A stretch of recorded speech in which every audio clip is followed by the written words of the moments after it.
Yeah, it's a great question. I think the overriding portion is that to talk about now, especially when as it relates to the panel and GDPR, is that data has two sides to it.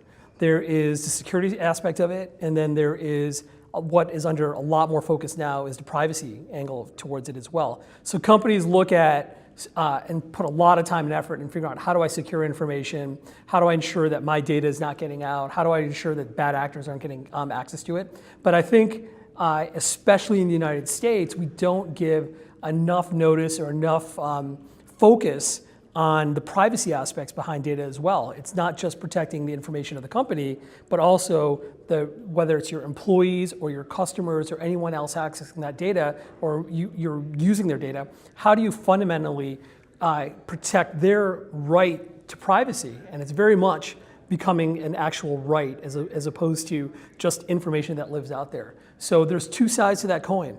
There's security, which gets a lot of attention, and then there is also privacy, which gets much less, and we need to focus far more on that. And that's a lot of what GDPR is that data privacy as a right, your digital life and the privacy behind it as a right, and it needs a lot more attention.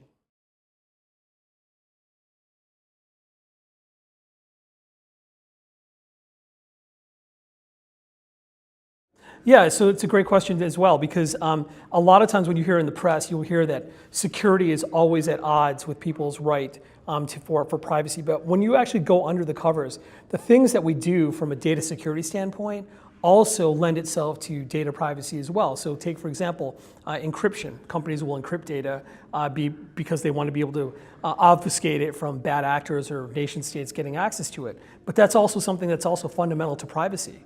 So by enabling encryption from a company security standpoint, you're also protecting the information of an individual. Now, where it becomes at odds, especially with governments, is when a government or a state actor wants access to information.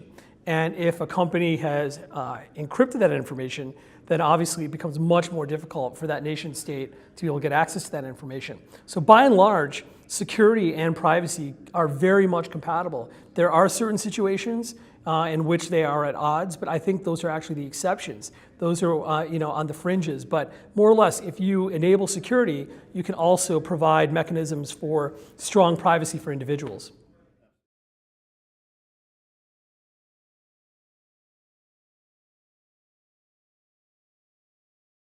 One thing that they have to know, and I talk to a lot of executives a lot, is that first of all, that you have to realize the entire playing field has changed. We no longer live in a world with digital borders. We no longer live in a world with enterprises can create these strong perimeters around this organization. So this notion that you can build a wall around your data, around your information, and keep the bad actors out, and keep your data nice and safe behind these walls, that's out the window. So that's one thing. The second thing is that it's no longer about data ending up on a mobile device like a phone or on a laptop. With the Internet of Things, pretty much everything is going to be data-driven and Internet-enabled. So the endpoints that we call these endpoints at which data end up on are non-deterministic. So in a world without digital borders, enterprises without perimeters, and with non-deterministic endpoints, how do you actually achieve security? So you have to look at the least common denominator.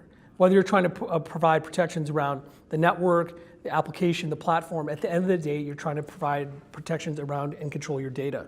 So that perimeter that you once tried to build around your organization, you need to collapse down to the data. So fundamentally, to achieve cybersecurity, you have to think of it from a data perspective. So you have to secure the data itself and make sure that that encryption, that access control follows every data object wherever it may travel. We don't have walls anymore. They don't exist. I think that's the most fundamental thing to understand from both a security standpoint as well as a privacy standpoint.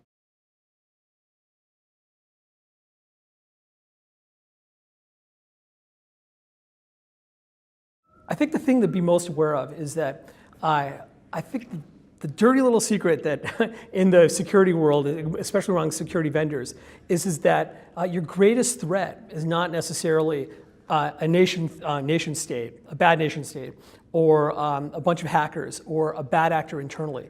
really, if you think about the most data loss that's out there results by human error.